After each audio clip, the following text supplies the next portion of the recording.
lebay, kehidupan saya terlalu lebay gitu. Bahkan sinetronku menangis kalah kayaknya. Jadi yang saya rekrut itu, saya pastikan mereka ini orang baik, itu aja sudah. Dan saya fokus untuk meminterkan yang baik ini. Tapi apa yang dilakukan mertua saya? Saat ini pun misalnya Nanang bunuh kamu, aku tidak bisa ikut-ikut. Jadi saya tidak menyangka sampai bisa setitik ini. Padahal dulu saat itu ini sebuah hayalan yang luar biasa. Dari sebuah gerobak mampu membeli ruko yang miliaran segitu di kelas A ya. Soekarno-Hatta ini bukan sembarangan orang bisa membeli aset di situ lah ya. Tapi di situ ya Allah, teringat semua. Akhirnya saya naik ke lantai 3 dan adan sejadi-jadinya di situ sampai saya dipeluk sama pemilik ruko. Kenapa Mas?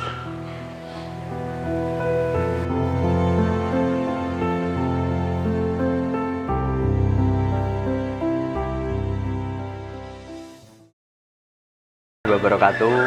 Nama saya Nanang Suherman, kelahiran Probolinggo tahun 1987 dari kota kecil, tepatnya di Pajarakan. Kalau rumah saya itu dulu mungkin banyak orang Pajarakan itu mendengar sungai pembuangan limbah. Jadi kalau sana menyebutnya itu Sungai Kalibasin. Nah di situ rumah saya. Jadi kalau malam pemandangannya itu banyak orang berjajar, bukan berjajar untuk apa, tapi berjajar buang hajat. Jadi kalau pas hujan, momentum musim hujan itu kadang banjir dan hajat-hajat orang itu masuk ke rumah. Begitu kesederhanaan kehidupan saya. Dan atap, dinding itu berdindingan bambu lah. Jadi sudah tergambar. Namun saat itu saya ini anak tunggal. Saya anak tunggal di mana saya juga hidup dimanja oleh kedua orang tua saya. Jadi keluarga yang miskin tapi dimanja. Bisa kebayang enggak? Sepertinya saya ini terlahir di tubuh yang salah gitu. Saya dimanja tapi tidak punya apa-apa gitu kan. Nah, itu terbawa mindsetnya sampai saya besar. Dan pas saat saya lulus kuliah, itu ternyata saya menginginkan, karena nafsu, karena seringnya dimanja, saya nafsu menginginkan untuk kuliah. Walaupun saat itu ibu saya sudah bilang, nak jangan usah kuliah dulu karena memang keterbatasan biaya. Tapi saya berpikir, enggak lah, aku harus kuliah karena gengsi kalau saya anak tunggal enggak kuliah. Ternyata benar, di semester awal orang tua saya langsung mengabarin bahwasanya orang tua sudah tidak mampu untuk membiayain selanjutnya. Dan diputuskanlah saya untuk harus segera pulang karena di Malang buat apa juga. Jadi pas 2005 saya menginjakkan kaki di Malang. Pas saat itu juga saya mengambil keputusan terbesar dalam hidup saya untuk memulai berbisnis. Jadi mulai dulu ya saya cuma hanya belajar berdagang. Contoh misal di sekolah untuk menangani pembelian alat apa biasanya saya. Cuman kan hanya skala kecil aja. Nah pas di 2005 disitulah awal saya memutuskan untuk berbisnis. Karena keterbatasan biaya dari ibu saya. Saat itu saya memutuskan untuk, enggak Bu, saya enggak usah pulang saja, saya akan mencari kehidupan saya sendiri. Walaupun ibu saat itu khawatir ya, karena anak tunggalnya, laki-laki satu-satunya harus sendirian merantau di Malang. Yang saat itu pun melepas saya ke Malang untuk kuliah itu sudah berat. Saya putuskan hal itu, saya mengambil sikap dan saya saat itu juga bingung mau bisnis apa ya. Ada teman yang memang agen kloper koran, jadi saya kulak korannya, saya jadi kloper koran saat itu. Pas di 2005, masih semester pertama, saya jualan koran di lampu merah di Noyo tepatnya. Jangankan saya sendiri ya, saudara saya sendiri pun melihat saya malu. Ada cerita itu saudara saya pernah kelihatan saya, dia langsung putar balik. Bu, aku kelihatan Dek Nanang jualan korannya, aku langsung putar balik, malu, kata saudara saya gitu. Ya tapi saat itu saya mendengar itu, saya tidak peduli mau cibiran, mau hinaan, saya tidak peduli, yang penting saya bisa hidup. Dan saya mulai dulu itu terbiasa karena mungkin anak tunggal dan biasa dimanja, sehingga hayalan saya ini tinggi. Jadi gimana caranya, ini harus bisa jadi agen kloper koran lah gitu. Jadi mindset saya selalu tumbuh ke atas, scaling up.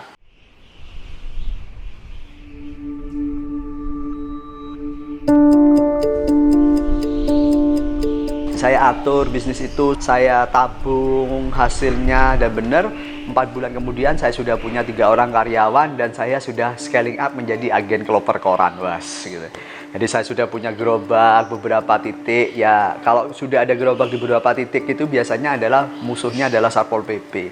Dan ternyata benar gerobak-gerobak saya banyak dihancurin sama mereka.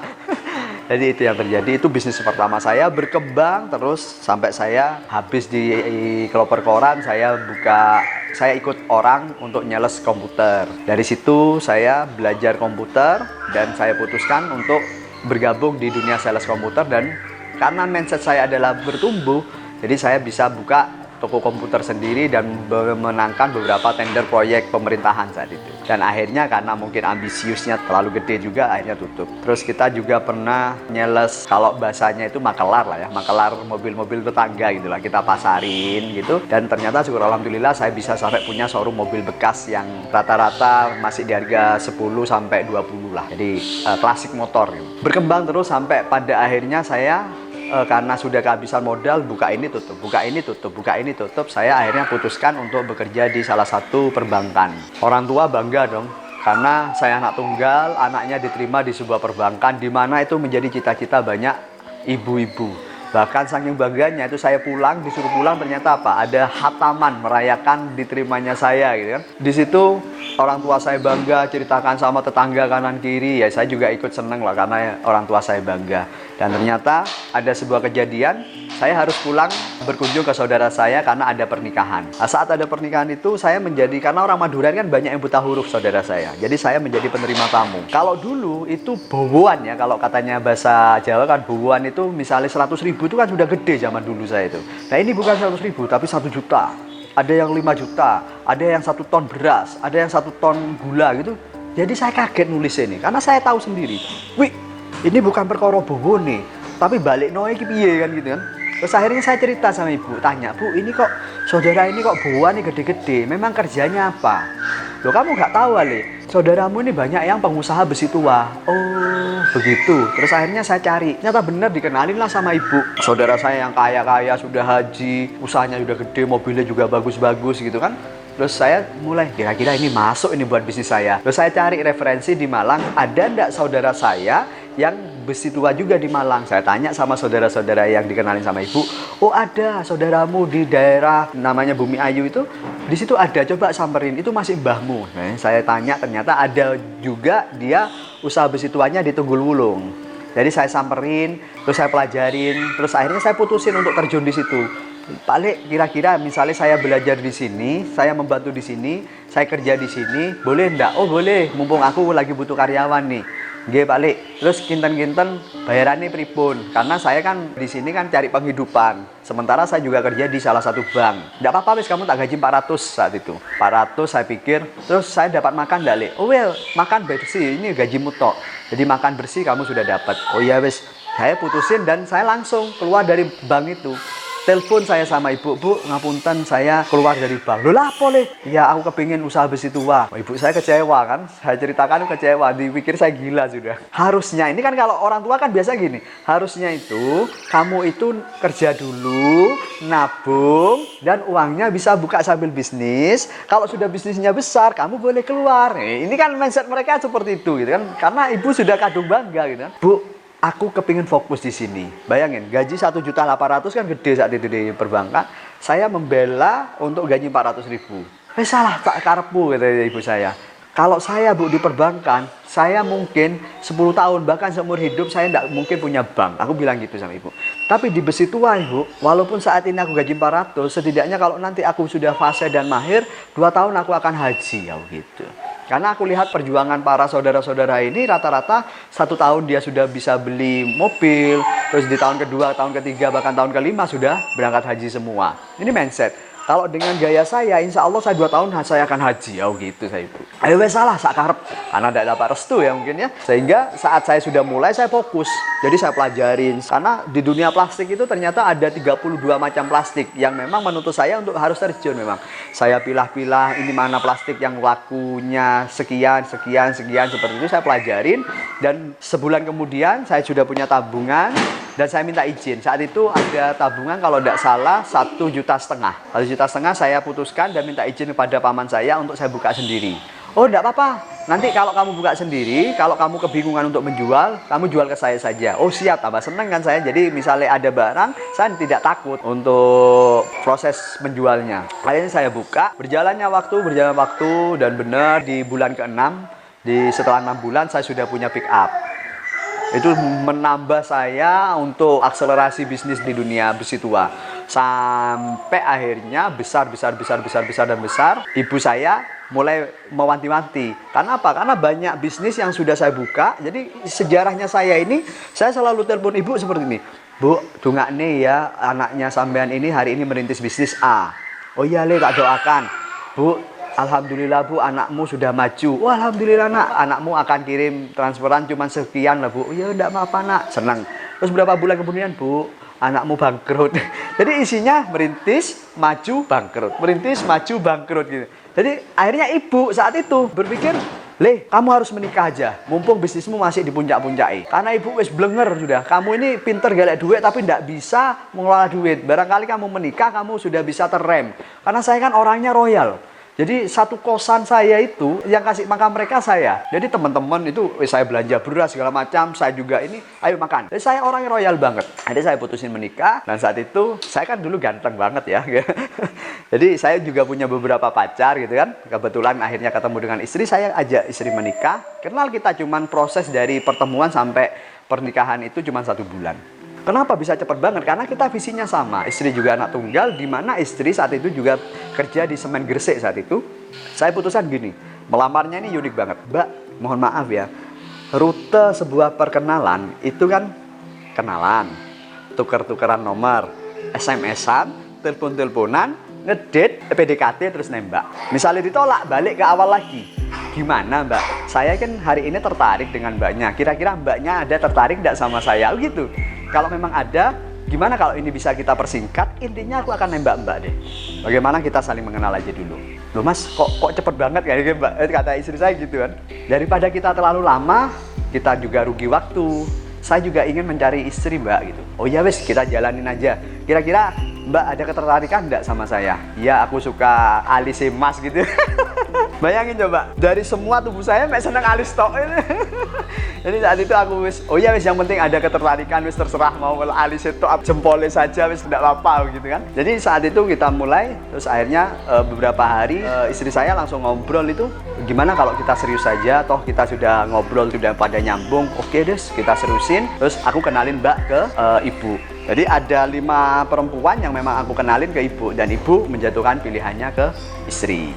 Nah, saat wes sudah, ya sudah, terus aku akhirnya pulang ke Jombang nganterin istri. Kita tidak pernah menyangka secepat itu. Cuman saat saya mengantarkan istri, mertua langsung dudukin kita, kamu siapa? Karena istri ini anak tunggal dan anak desa ada di pegunungan lah. Jadi hal seperti itu masih tabu gitu loh. Langsung didudukin, kamu siapa? Orang tuamu ada di mana? Kalau kamu memang serius, langsung ke sini orang tuamu. Loh, oh iya wes, langsung saya telepon, Bu ini minta dilamar, gitu langsung. Loh kok cepet ya nak? Loh jari ini sampean ceknya aku cepet rabi ya gitu kan. Ya wes langsung ibu berangkat ke Jombang, langsung saat itu saya setirin terus prosesi lamaran, karena terus langsung penentuan hari pernikahan. Jadi kalau ada jomblo itu takut menikah karena biaya, ya saya cuman modalnya hanya 500.000 doang. Buat apa? Buat ngurus di KUA, dan 100.000-nya itu untuk Pak Modene. Jadi selesai, nggak ada biaya tambahan lagi.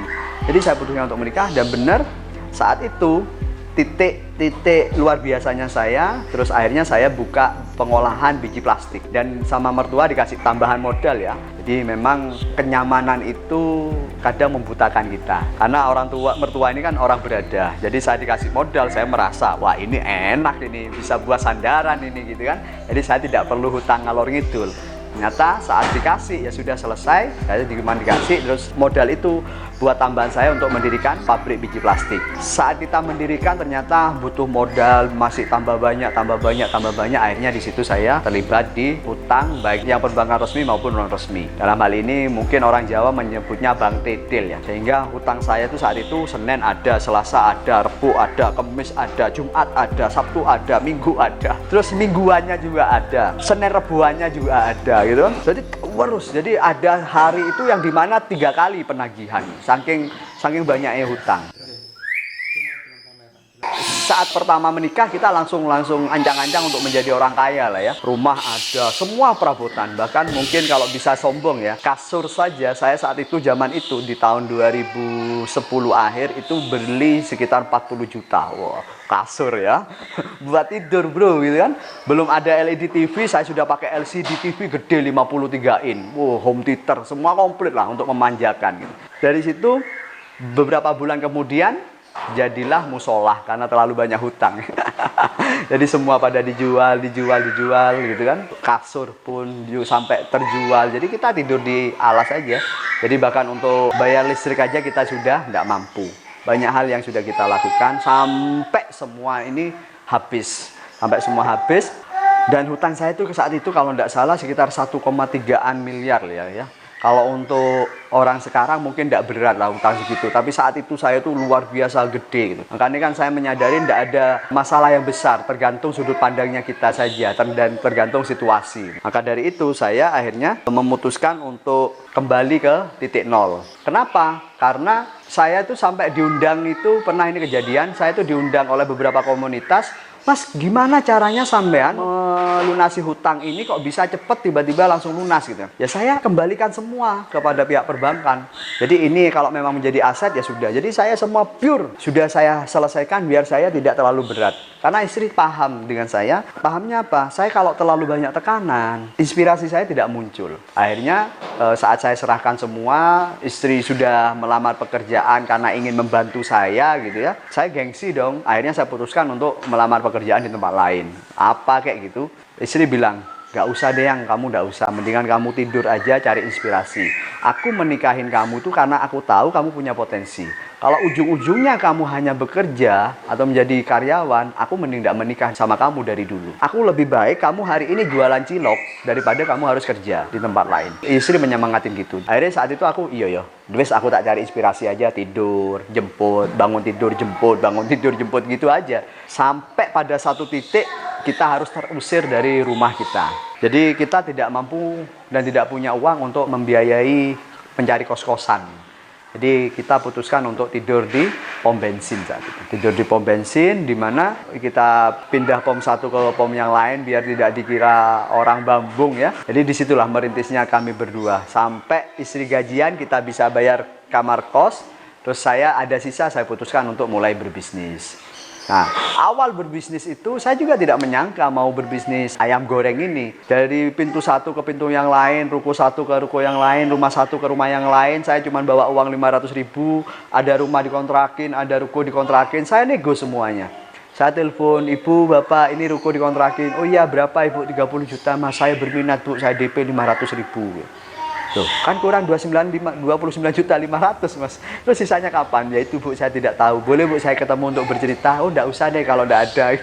Jadi banyak inilah ya. Terus akhirnya suatu perjalanan ada di Masjid Karangploso saat itu. Siang-siang saya putuskan untuk sholat. Sholat di situ kok ternyata banyak yang sepuh. Yang muda-muda ini kan enggak ada. Adanya cuma beberapa ibu-ibu dan orang tua. Karena saya mungkin muda, saya dipaksa untuk menjadi imam. Ayo mas, ngimamin. Ya untung saat itu duhur, jadi tidak perlu merdu.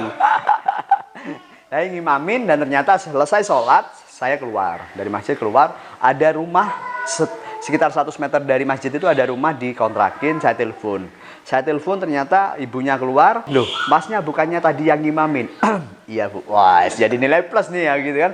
Berarti kan saya orang baik. Terus saya ceritakan kejadian masalah saya bangkrut, anak saya seperti ini, ABCDFG lah sudah saya ceritakan. Saya ceritakan sama ibunya sampai nangis. Saya berniat bu ingin mengontrak rumah ini, cuman uang saya cuma tinggal 500.000. Ini gimana bu? Boleh ya bu ya? Ternyata ibunya iba dan diperbolehkan. Bayar 500.000, saat itu kontrakannya di angka 8 juta. Berarti cuma kurang 7,5 juta enteng lah. Daripada kurang 29.500.000 gitu ya. Akhirnya saya bahagia dong pulang, langsung saya starter sepeda. Saya kabarin kepada istri bahwasanya saya ada tempat untuk saya memulai bisnis. Saat saya mau starter dipanggil sama ibu. Saya pikir ibunya ini sudah ikhlas dengan 500.000. Ternyata nak sisanya kapan gitu. Jadi saya bilang, oh gini bu, sisanya insya Allah 6 bulan saya lunasin. Oh iya tidak apa-apa. Terus saya starter lagi, makasih ya bu ya. Mau di starter lagi dipanggil lagi, nak. Loh ibu ini ngapain sih? Kan sudah jelas kekurangannya 6 bulan, apalagi yang mau dibicarakan gitu, agak mangkal. Nak, kamu mau bisnis apa? Oh iya ya, aku mulai bingung. Iya ya, aku mau bisnis apa ya? Uangnya wis habis. Jadi ternyata ibu bilang gini, nah ini bekasnya warung. Ada kompor, ada wajan, ada meja, ada gerobak. Boleh kamu gunakan untuk kamu buka warung. Nah, bedaannya kalau seandainya di situ ada etalase, berarti saya saat ini berdiri menjelaskan luar biasa jual beli pulsa gitu ya. Jadi pada intinya itu keberuntungan itu tidak pernah ada. Yang ada itu bagaimana kita terus berusaha, ada peluang, tapi kalau tidak kita ambil, tidak jadi nih beruntung.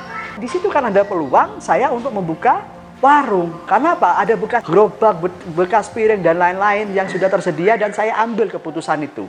Sehingga akhirnya jadilah saya buka warung. Oh iya Bu, boleh Bu ya saya manfaatin ini. Boleh Mas, tidak apa-apa. Saya konfirmasi sama istri pun tidak percaya. Emang kamu bisa masak tak?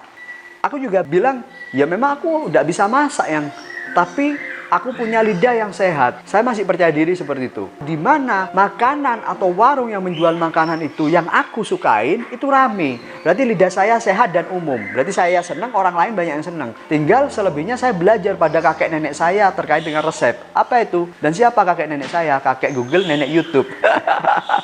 Apa sekarang yang tidak bisa ditemukan di situ? Semua kita klik, semua resep ada di situ. Tinggal kita icip-icip aja untuk masalah rasa. Jadi semua kita belajar aja di Google sama YouTube. Artinya awal kita buka ya memang namanya awal ya. Pernah suatu kejadian itu omset itu ada di angka Rp500. Loh, sama kan jualan lalapan nih Mas, kok omsetnya ada yang Rp500? Iya, mulai pagi sampai malam nggak laku, tiba-tiba ada orang lewat, itu cuma beli satu. Apa? Kerupuk. Itu sampai detik ini saya cari orang itu. Kok nggak tahu, kasihan gitu loh. Saya ini jualan makanan, datang-datang beli kerupuk, bayangin Rp500. Ya Allah, kok mentolong aku gitu sampai sekarang. Ini sopo sih wong ini kok sampai jadi cerita saya ini gitu.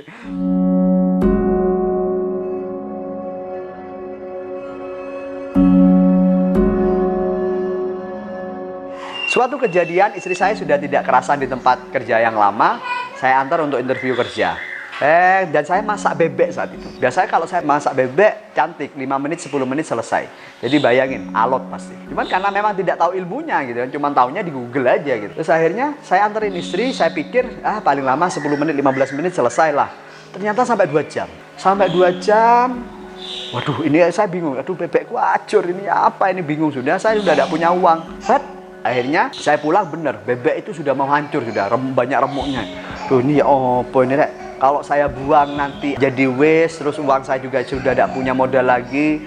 Saya jual takut ada konsumen yang kecewa. Ya sudah wes, saya rawat. Ya apa caranya ini masih layak untuk dijual lah. Ternyata ada pembeli saat itu, orang sekitar, dan beli bebek itu, bebek yang mau hancur itu. Saya goreng aja, bismillahirrahmanirrahim. Mudah-mudahan mereka mau gitu. Oh bebeknya kok elek gini Mas gitu. Ya Bu. Loh, enak ya Mas. Kuat gitu. Saya mulai jualan saya tidak pernah mendapatkan pujian soalnya. Masih ujung-ujungnya ngenyek aja. Pripun Bu rasanya enak, pergi tidak balik. Enak, pergi tidak balik. Ini ngomong enak tapi kok tidak balik gitu kan. Dan ini, enak ya Mas. Ya sudah pasti gini. Alah, paling kok ya gak balik. Ternyata besoknya, Mas, aku pesan ini ya gitu. Pesan yang kayak kemarin itu. Yang bebeknya sampean. Enak soalnya Mas. Oh iya Bu.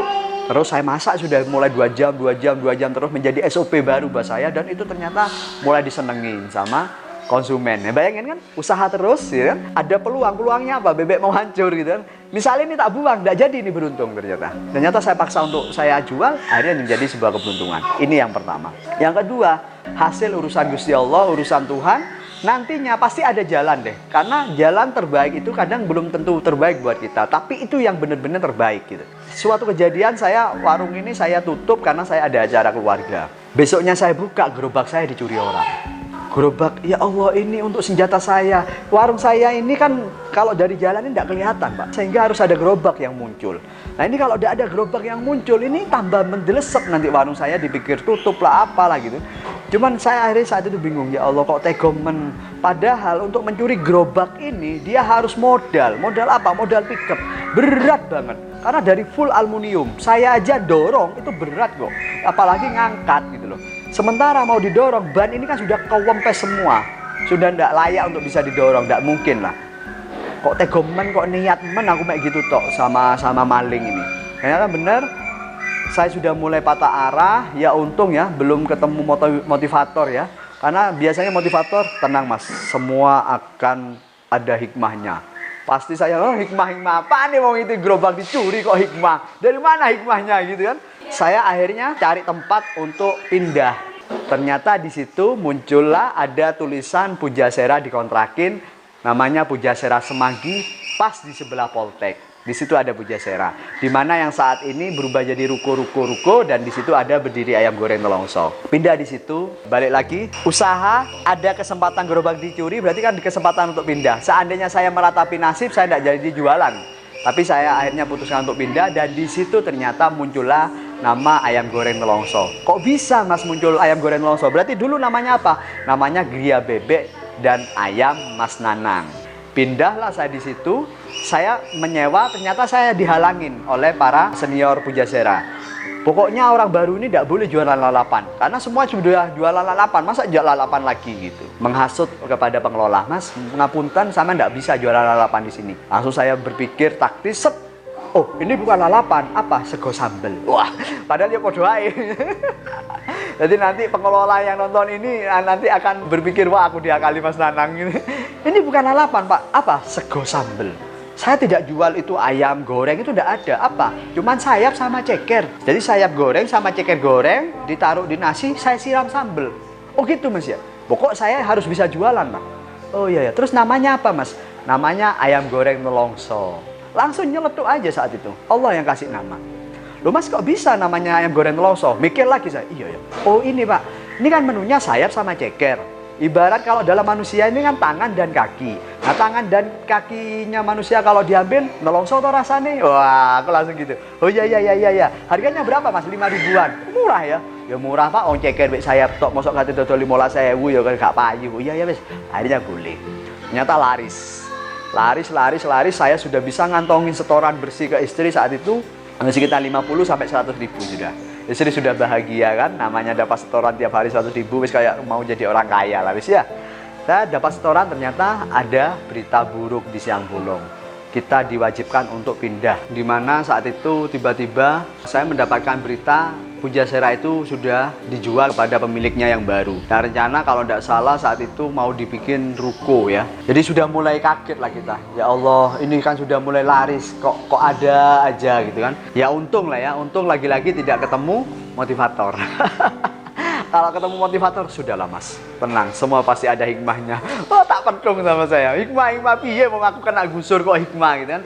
Ternyata saya minta waktu, memang semua diberikan waktu kalau tidak salah 1,5 bulan untuk mencari tempat yang baru. Alhamdulillah masih baik lah ya pemilik itu. Terus kita putuskan cari tempat dan benar ada di seberangnya. Ada di seberang itu kalau tidak salah dulu bekas Paradiso Garden yang sekarang jadi dibangun apartemen gitu. Pindah ke seberangnya dan kami dikasih kesempatan untuk buka 24 jam. Sementara yang lama itu kan hanya tutup jam 9 malam. Di pas buka di 24 jam itu outlet kami sudah mulai dikenal banyak orang malam ya, mulai dari wanita malam dan laki-laki malam lah ya. Jadi yang bekerja seni lah ya. Kenapa? Karena pesaing kita cuma 2, McD dan KFC yang 24 jam. Dan jelas bukan pesaing ya, karena beda segmen. Terus yang kedua adalah bubur.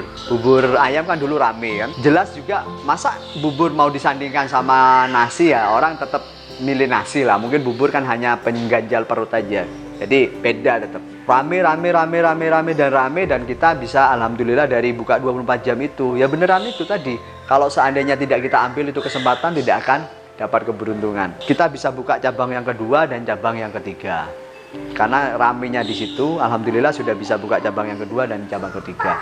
Dan Allah ternyata kasih jalan lain lagi untuk bisa tumbuh dan survive. Apa itu? Di cabang kedua, setelah buka cabang ketiga, cabang kedua itu ternyata mengalami kebakaran. Bisa dicek di Google, ayam goreng Nelongso kebakaran. Itu semua ludes, semua bangunan ludes.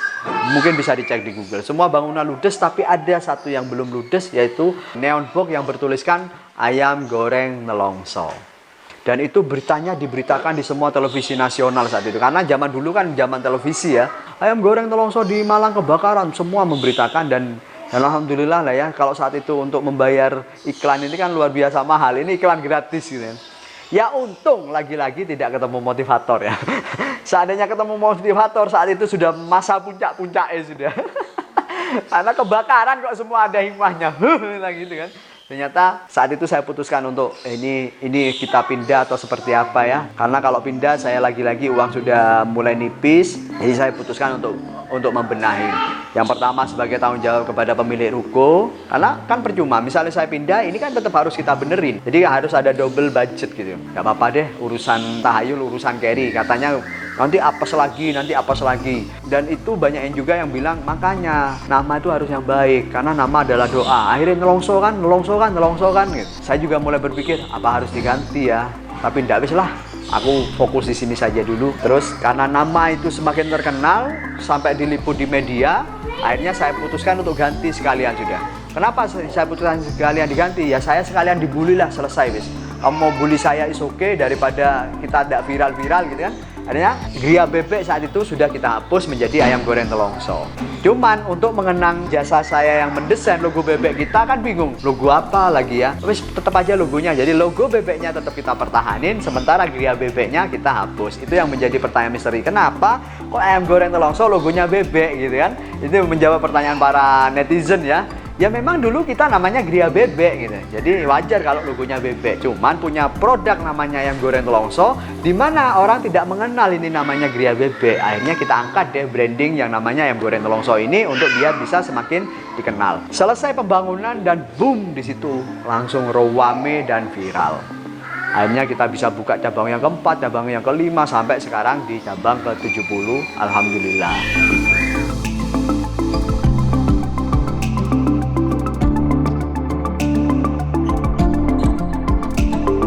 Titik terendah dalam hidup saya itu saat saya awal menikah.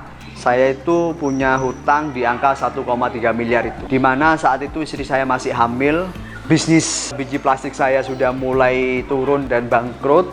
Jadi saya putuskan untuk kembali ke bisnis saya yang di Besi Tua itu. Dan istri saya saat itu membantu saya di Besi Tua itu lagi. Jadi bayangin kita sudah biasa naik mobil, terus tiba-tiba kita ngontel lagi. Terasa beratnya kan gitu kan. Jadi istri saya ikut membantu saya untuk pengolahan di Besi Tua itu, dia ikut membantu. Di hamil yang besar, istri ikut memilih sampah, ikut ngangkat-ngangkat besi, ikut ngangkat-ngangkat kaleng, saya yang nata di pickup. Terus saya nata di atas, istri yang ngangkat. Bayangin misalnya sampai tinggi segini, istri yang nyowon gitu. Itu yang sampai detik ini yang tidak bisa saya lupakan. Itu yang pertama. Terus yang kedua, bagaimana saya ditagih hampir tiap hari oleh debt collector. Ini pernah suatu kejadian. Ada debt collector itu datang ke tempat saya, marah-marah lah, wis 3 orang kalau udah salah. Marah-marah, ada istri masih itu. Saya bilang, ini sudah lahir anak pertama itu. Saya bilang sama debt collector, gimana Pak? Gimana? Wis debt collectornya marah-marah sudah.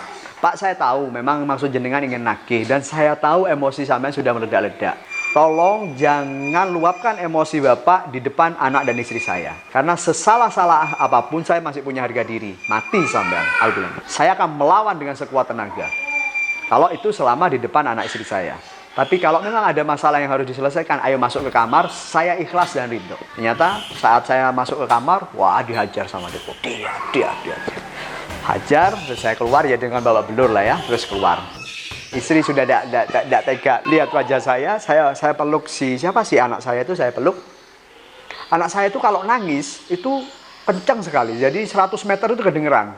Jadi sampai dijuluki sama tetangga itu ratu nangis karena wah gitu. Dan itu saat saya peluk kejadian itu, anak saya itu tidak ada suaranya. Jadi dia merebes terus gitu. Mungkin merasakannya. Jadi saya peluk itu dia nangis gitu.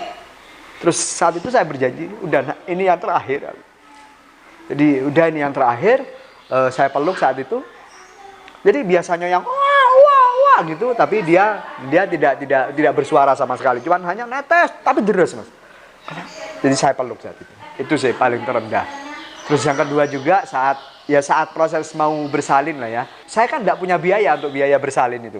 Jadi saya bilang sama istri, ini kan kita alasan aja, ini kan kita di sini tidak ada saudara. Gimana kalau kamu bersalin di rumah Jombang saja? Karena ini kan anak pertama. Kalau di rumah nanti ada yang menjaga. Alasan itu aja gitu. Padahal saat itu saya tidak tahu mau cari uang kemana. Terus benar istri saya putuskan untuk pulang. Saya balik ke sini. Pikiran saat mengantarkan istri, paling aku mau ngerampok sudah. Karena sudah tidak ada sudah. Apa yang mau saya kerjakan? Cuman Allah masih takdirkan saya untuk tidak sampai ke arah sana. Jadi untuk biaya saat itu saya ya wis cari sampah akhirnya, mulung.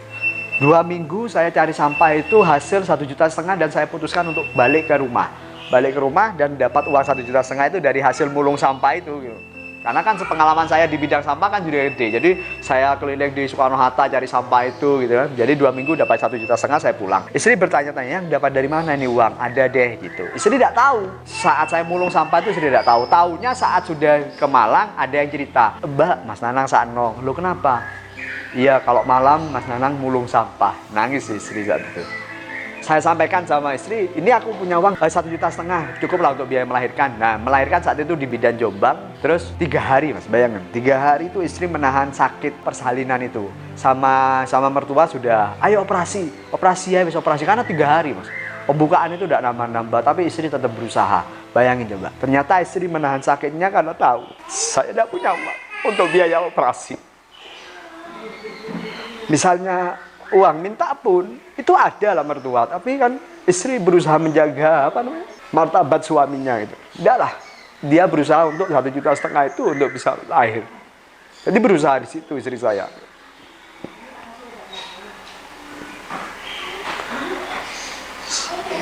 Saya tidak pernah bayangin 3 hari dia menahan sakit itu luar biasa. Jadi pas melahirkan alhamdulillah sudah selesai. Sampai lagi di titik terendah itu, saya bersyukur punya mertua yang mendidik saya itu keras.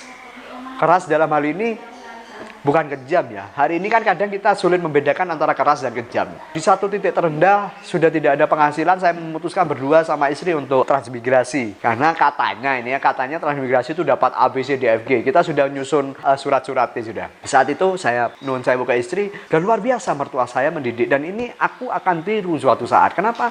Karena anak kalau kita didik dengan manja, habis sudah. Tidak usah dikasih ke lingkungannya tidak benar. Dimanja saja, anak sudah selesai. Tapi mertua saya saat itu bilang gini, sudah kamu berangkat toh dan kamu wajib ikut suamimu. Kalau orang tua zaman sekarang kan enggak. Makanya talah kamu dibilangi ojo ke susu rabi, ayo tambah ikut-ikutan urusan keluarga. Biasanya kayak gitu, akhirnya pecah. Tapi mertua saya luar biasa. Oh iya nak, kamu tak restuin untuk berangkat transmigrasi. Loh, kok tidak dikayak bodoh? Gitu. Padahal ini cuma pura-pura aja, ternyata suruh berangkat gitu. Tapi luar biasa, bayangin kalau seandainya saya dikasih modal lagi seperti zaman dulu, saya akan terlena. Ternyata mertua saya saat itu, ya wis kamu kalau mau berangkat transmigrasi, berangkat toh. Kamu dok harus ikut kemanapun suamimu pergi, karena dia suamimu. Ngomong gitu. Jadi, tapi aku tidak ridho, cucuku harus ikut. Jadi cucunya yang diambil begitu. Jadi bayangin coba di orang tua zaman sekarang kan mawas ikut campur urusan keluarga. Bahkan pernah suatu kejadian saya bertengkar hebat sama istri itu. Mertua itu sampai, karena istri wajar ya kalau sudah tidak kuat gitu kan, telepon sama mertua ya ingin pulang lah pada intinya. Tapi apa yang dilakukan mertua saya? Saat ini pun misalnya Nanang bunuh kamu, aku tidak bisa ikut-ikut. Kata mertua. Tapi misalnya saat ini Nanang bilang talak sama kamu, terus masih mensakitin kamu, maka berhadapan dengan aku. Nah selesai, memang ijab kabul sudah diserahkan. Pak. Ini asik, itu luar biasanya mertua. Jadi dia hanya bisa mendamaikan, ya sing sabar, wong namanya merintis, namanya wong bakal. Ini orang mertua saya luar biasa mendidik, dan ini akan saya tiru kepada anak-anak saya. Bagaimana kita sebagai orang tua yang tidak boleh mencampuri urusan anak, boleh tapi hanya sebagai penengah agar tujuannya untuk merakatkan hubungan ini gitu. Sampai seperti itu di titik terendah dalam hidup saya. Terus yang kedua juga pas posesi di mana mohon maaf juga ini kan loncat-loncat ya. Kalau saya bercerita loncat-loncat karena terlalu banyak memang perjalanan hidup saya. Ibarat orang lebay lah, mungkin saya ini orang yang lebay, kehidupan saya terlalu lebay gitu. Bahkan sinetronku menangis kalah kayaknya. Jadi pernah juga kejadian pas posisi hamil, ini masih di Besi Tua ya. Posisi hamil itu ada seorang anak kecil, ini mencuri beberapa mesin onderdil. Dan dijuallah ke saya. Saya juga tidak tahu karena, loh Le, dapat dari mana ini onderdil? Nek bapak pak, wong rusak kabeh kok kontol. Oh ya wes, saya percaya aja. Ternyata apa? Itu hasil curian dan saya sampai diseret ke kantor polisi. Kasus penadahan. Lalu diseret ke kantor polisi, istri cuman ya banyak sih uangnya, cuman 2.000-an Pak. Cuman 2.000-an, terus setelah itu istri menunggu saya kok tidak pulang-pulang karena tahu kalau saya ke kantor polisi. Akhirnya sampai tengah malam istri memberanikan diri karena kebetulan saat itu tetangga-tetangga ini kan banyak dari kepolisian. Totok-totok nangis, Pak tolong pulangkan suami saya gini. Loh gimana kasusnya? Kasusnya seperti ini. Oh ya wes, akhirnya semua warga karena kasihannya, karena mereka tahu bagaimana totalitasnya saya untuk warga, di perumahan saya yang lama itu sering mati air. Saya secara pribadi dan sukarela bawa pickup saya untuk mengisi setiap tandon-tandon rumah tangga di situ. Jadi mereka paham bagaimana totalitas saya untuk warga, mereka paham. Dan geruduk semua membawa saya pulang di kantor polisi. Nanang hari ini harus pulang. Urusan ini nanti kita bicarakan, jadi dibantu oleh warga sampai seperti itu. Itu yang luar biasa. Dan ini sebuah kisah juga saat saya merintis di Pujasera itu tadi, istri yang pulang kerja harus ikut membantu saya berdagang, berjualan ini ayam goreng. Paginya aku kerja juga, pulangnya masih harus bantu. Dan ini sebuah kisah yang cukup saya ingat. Dan sebuah sejarah di mana saat sudah menjadi sebuah ruko dan saya sudah bisa survive, saya beli ruko itu tanpa tawar. Berapapun angkanya sampean saya akan beli. Asal saya dapat yang titik itu. Aku bilang gitu sama pemilik. Loh kok maksomen orang ini? Akhirnya beliau langsung ngomong bahkan di angka sekian miliar itu beliau sendiri yang menurunkan harganya. Gak pantas mas, ndak ono pengurangan harga katanya gitu. Jadi ada harus terjadi tawa-menowo katanya gitu. Terus diturunkan sendiri harganya. Benar saya buka ruko yang ada titik di mana saat saya itu merintis di Pujasera, saya masuk saya nangis. Kenapa? Bayangin istri saat lelah bekerja itu di sebuah gerobak itu istri saya alasi kardus, dia tidur di situ. Ngelilirnya sampai sekarang saya masih ingat. Dia nongol di lubang itu yang rame yang oh masih belum yang nanti kalau rame, masih ingat saya, nanti kalau rame bangunin ya, nanti tak bantu. Oh iya wis kamu tidur dulu. Jadi kalau rame istri, oh wis rame yang tak bantu gitu. Jadi pas saat itu saya masuk terdengar ngelilirnya istri saat tidur, terdengar celotehannya istri saat tidur, saya langsung naik ke lantai 3 dan adzan di situ saya sujud. Jadi saya tidak menyangka sampai bisa setitik ini, padahal dulu saat itu ini sebuah hayalan yang luar biasa. Dari sebuah gerobak mampu membeli ruko yang miliaran. Segitu di kelas A ya. Soekarno-Hatta ini bukan sembarangan orang bisa membeli aset di situ lah ya. Tapi di situ ya Allah, saya langsung naik. Karena apa? Karena di titik itu langsung saya tahu sudah. Oh, istri saya di situ, istri saya meladenin istri saya, bagaimana paniknya, bagaimana capeknya luar biasa. Bagaimana saat itu merintis itu kita tidur di pom bensin itu teringat semua. Akhirnya saya naik ke lantai 3 dan adan sejadi-jadinya di situ sampai saya dipeluk sama pemilik ruko. Kenapa mas? Dan saya cerita kepada pemilik rukonya juga nangis.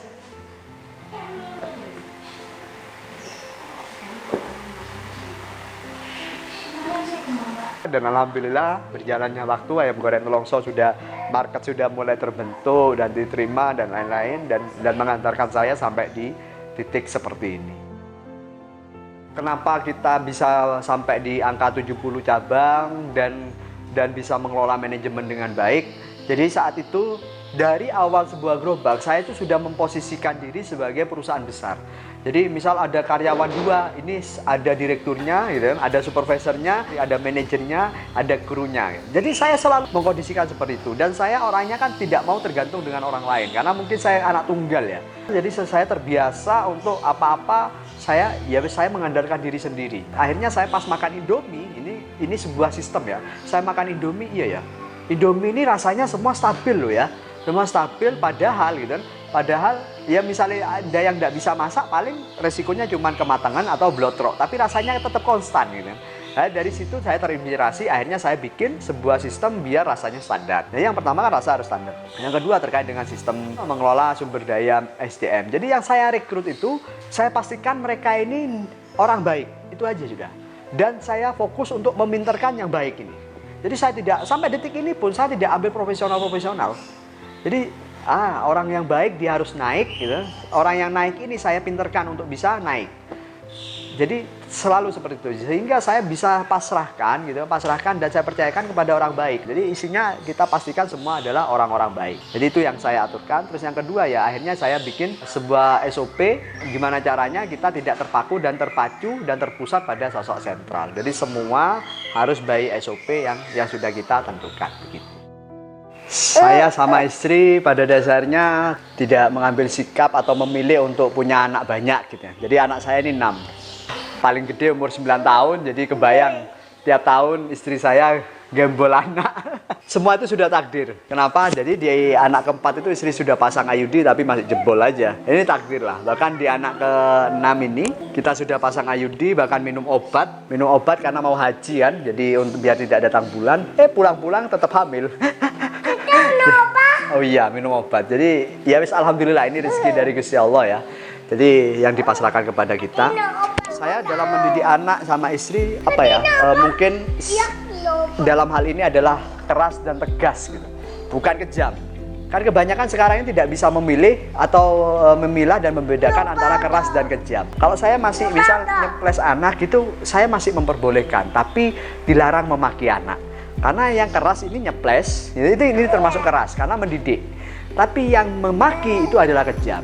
Kalau saya sendiri, mendingan saya dipukul orang daripada saya dimaki, contoh ditempeleng misalnya. Saya masih terima daripada, Mas kamu kok tak lama-lama kayak monyet gitu. Kan ini yang tidak boleh ya kan. Jadi ini yang namanya kejam. Ini kan hari ini orang-orang tidak bisa membedakan mana keras, tegas, dan kejam. Yang tidak boleh adalah kejam. Jadi saya mendidik anak ini tegas dan keras. Kenapa? Karena kalau kita menginginkan sesuatu, ibarat ini kursi, berarti kan harus dibentuk. Kalau tidak dibentuk, ya dia tidak akan menjadi sebuah kursi. Jadi ibarat anak, kalau kita tidak bentuk karakternya dia tidak akan menjadi anak yang berguna serta bermanfaat. Jadi kepinginnya seperti apa kita harus bentuk gitu. Mungkin dengan ya cara pelan-pelan, didiknya orang-orang kan berbeda. Jadi dalam hal ini saya mendidik anak, saya perkenalkan semuanya, baik semua pengetahuan dan kebutuhan. Misal di dunia gambar saya datangkan praktisi lukis. Ternyata tidak ada perkembangan atau ada yang berkembang, ya yang berkembang ini saya terusin, yang tidak ada berkembang berarti dia tidak punya bakat serta minat, ya sudah kita terusin. Sama menyanyi, piano, serta musik-musik yang lain kita perkenalkan semuanya kepada anak-anak. Bahkan bela diri semua kita perkenalkan dan wajib untuk ini. Untuk apa tujuannya? Ya untuk mendidik anak itu tadi. Kalau kita memanjakan, ya sudah selesai. Itu sih. Terus yang kedua juga saya tidak memilih untuk memberikan gadget berlebih kepada anak. Jadi mungkin karena yang mungkin mengenal gadget itu yang anak paling kecil. Untuk apa? Untuk mengalihkan fokusnya dia untuk masalah makan. Tapi kalau sudah selesai makan sudah tidak ada. Coba dilihat anak-anak saya tidak mengenal gadget. Apakah berarti tidak boleh nonton YouTube? Boleh. Tapi di televisi ataupun di laptop. Bedanya apa? Kan sama-sama nonton YouTube, beda. Kalau di televisi anak saya akhirnya menguasai berhitung semua. Kok bisa? Mereka akan bergantian nonton YouTube A, karena kan beda channel ini. A, 1, 2, 3, 4, 5, gantian nomor 2. Jadi mereka tidak nonton akhirnya, cuman fokus pada hitungannya. 1, 2, 3, 4, saya ganti lagi kayak gitu. Jadi boleh nonton YouTube tapi bukan di handphone.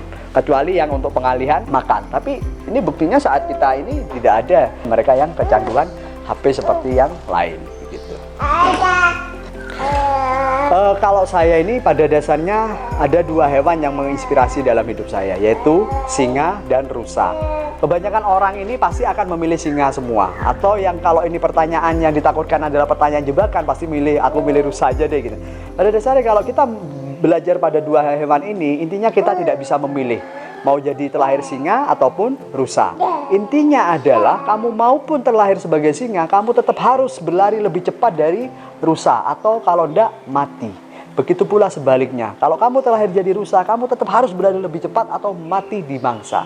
Jadi semuanya, apalagi di era seperti ini, semua harus bisa berkembang, bisa berlari, bisa beradaptasi dengan cepat. Tidak peduli kamu menjadi singa ompong, tidak bisa berlari, mati. Tidak peduli kamu rusa yang baru lahir, tidak bisa berlari, mati. Jadi itulah era sekarang. Jadi harapan saya semua juga mengikuti dan bisa merasakan apa yang menjadi motivasi saya. Kalau kamu tidak mampu berlari di era ini, maka akan mati. Assalamualaikum warahmatullahi wabarakatuh. Saya Nanang Suherman, owner dan founder dari Ayam Goreng Nelongso.